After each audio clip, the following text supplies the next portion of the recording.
قیامت کې به د ټولو نه سخت عذاب د هغې کس وي چې هغه د خلقو د خندولو دپاره خبرې کوي او خلق پې خندي. نن دا لوی کمال ګڼل شي چې ځان ته خلق راټول کړي او د خلقو د خندولو دپاره دې خبرې شروع کړي او خلق ترې نه مزې والي او وخندي. مزې به ترې خلق علي او په عذاب کې به ته مبتلا یې. سخت عذاب کې به دا کس مبتلا وي چې د خلقو د خندولو دپاره لګي او خبرې کوي. د ژبې ډېر حفاظت کو، ډېر یو نگهبان پې مقرر دی، دا راله لیکي، دا هره خبره او هره وینا لیکي.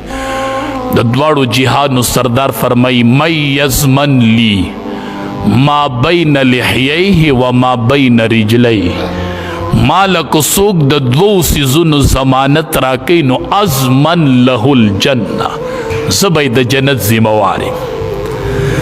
مالک څوک د دوو خبرو ذمواري راکوي نو اضمن له الجنه، زه وله د جنت ذمداري ورکوم. د کومو دوو؟